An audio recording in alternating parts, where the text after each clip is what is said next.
Алексей отлично проводил время на рыбалке, пока внезапно не разразилась буря.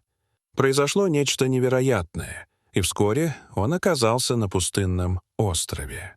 Когда он спрыгнул на берег, лицо его мгновенно побледнело.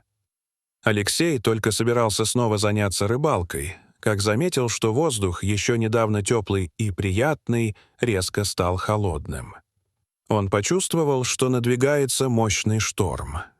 Нужно было немедленно возвращаться на материк. Отказавшись от идеи ловли рыбы, Алексей бросился к панели управления лодкой, завел двигатель и включил компас. Ориентируясь по стрелке, он развернул судно и передвинул рычаг переключения передач вперед. Лодка рванулась с места, разбрасывая воду во все стороны. С каждой секундой воздух становился все холоднее. Спустя пару минут солнце полностью исчезло за горизонтом, а небо затянули тяжелые темные тучи. Уже начинало смеркаться, когда Алексей направился к суше, надеясь опередить надвигающийся шторм. Но стихия не собиралась ждать, пока он доберется до безопасного места. Небо внезапно разверзлось, обрушив на землю потоки воды. Начался проливной дождь, сопровождаемый сильнейшим ветром, который хлестал лодку со всех сторон. Капли дождя, похожие на мелкие ледяные шарики, больно били по коже. Потоки воды постоянно заливали глаза, мешая видеть направление движения. Стрелка компаса хаотично металась, пока Алексей, шатаясь, пытался удержать управление. К этому моменту в лодке уже скопилось значительное количество воды из-за ливня, и он горячо молился, чтобы судно не пошло ко дну. Внезапно небо рассекла зигзагообразная молния, на мгновение осветившая море. Сразу за ней прогремел оглушительный удар грома, от которого лодка содрогнулась до основания. Страх пронзил Алексея до костей. Все, что ему оставалось, сосредоточиться на попытке добраться до спасительного берега. Вскоре начали подниматься волны, которые с ужасающей силой вздымались над лодкой. С криком ужаса Алексей резко увел судно в сторону как раз в тот миг, когда первая волна рухнула вниз. Часть воды с силой ударила по лодке, отбросив ее в сторону и едва не перевернув.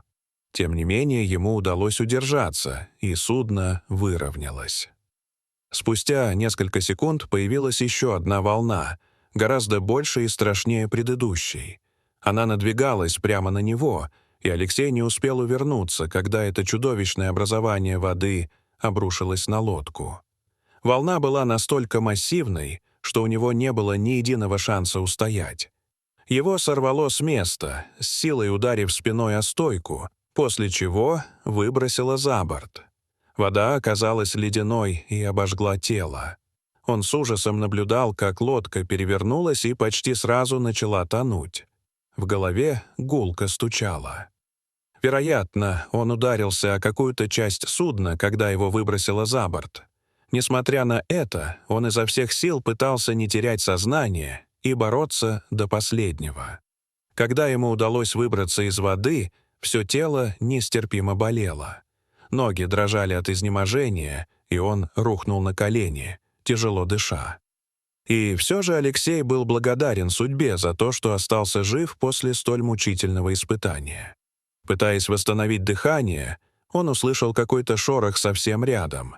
Он мгновенно повернул голову и застыл, увидев росомаху. Лицо его вновь побледнело. Зверь посмотрел на него и почти сразу развернулся и скрылся в зарослях. Алексей смотрел ей вслед, пока животное не исчезло, после чего медленно опустился на землю. Он все еще не восстановил силы полностью. Он не знал, где находится, но твердо решил искать людей, как только сможет.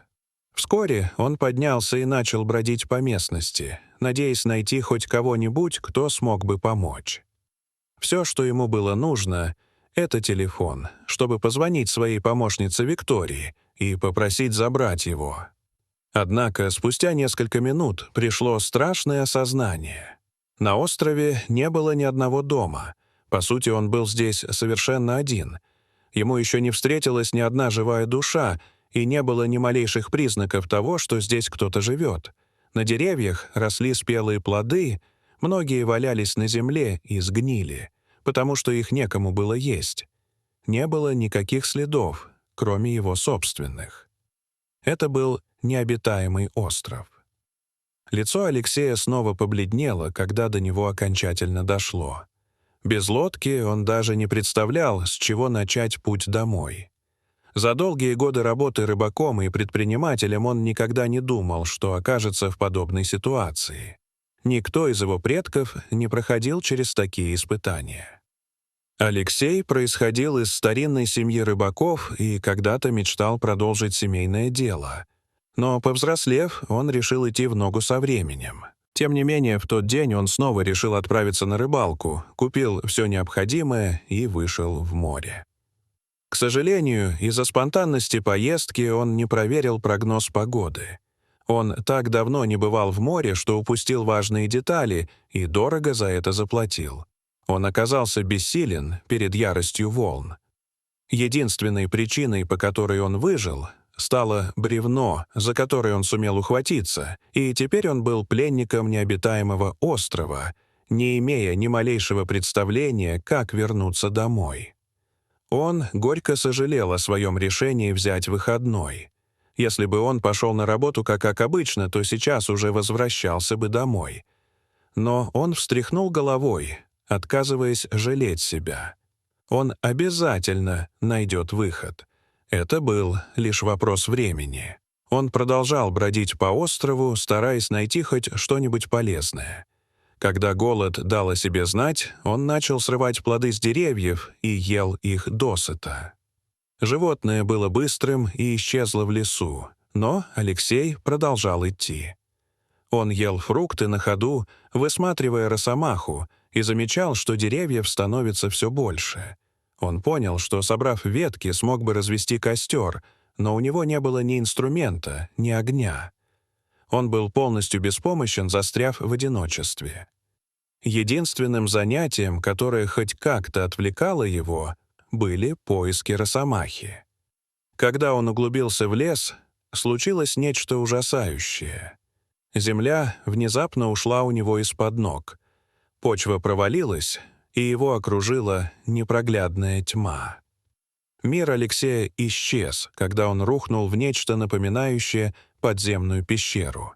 Паника охватила его, и он издал отчаянный крик, легкие горели от напряжения.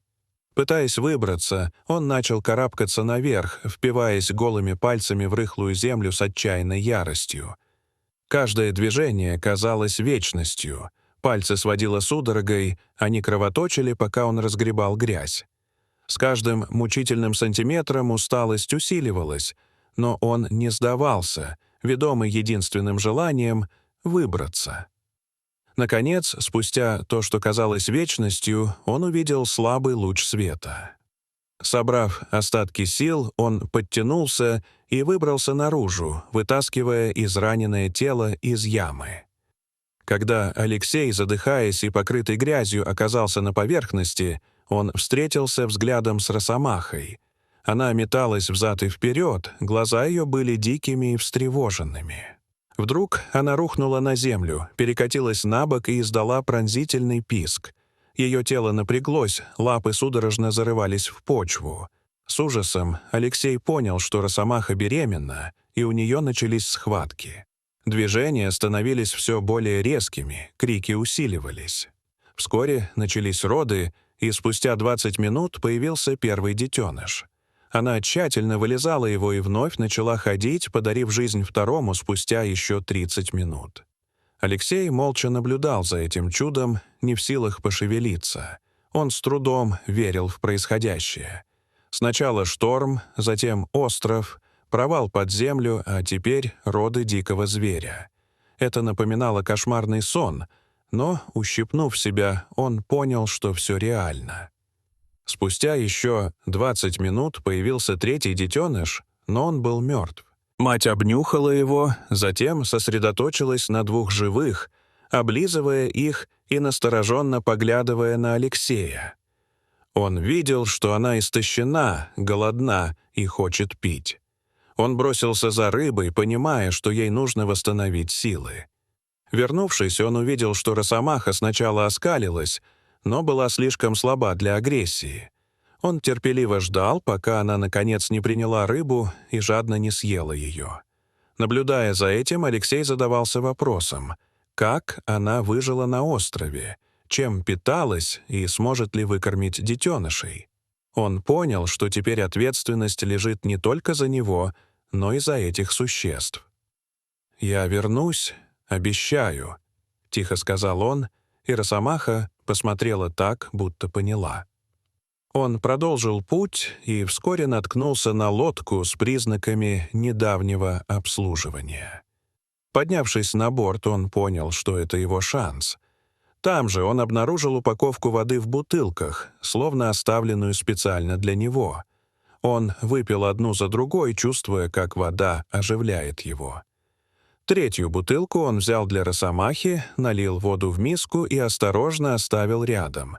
Используя компас, он проложил курс домой. Через несколько часов он прибыл к городскому причалу, где его встретил управляющий Игорь. «К счастью, вы живы», — воскликнул он, сообщив, что помощница Виктория объявила его пропавшим. Услышав историю о лодке, Игорь объяснил, что это государственное судно экстренной помощи. Алексей рассказал о росомахе, и вскоре была организована спасательная операция. Команда вернулась на остров, где нашли мать и детеныша, но один малыш погиб. Алексей не смог сдержать слез. Ветеринар осмотрел животных и объяснил, как росомаха могла оказаться там, выжив даже во время шторма. Алексей был поражен ее силой и назвал ее Афиной в честь решительной героини мифов.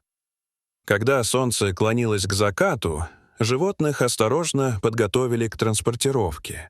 Алексей чувствовал глубокое удовлетворение, понимая, что его испытание принесло важные уроки.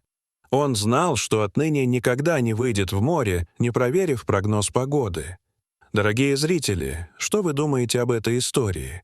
Расскажите, пожалуйста, в комментариях. А если вам понравилось это видео, то ставьте лайк и подписывайтесь на наш канал. До свидания.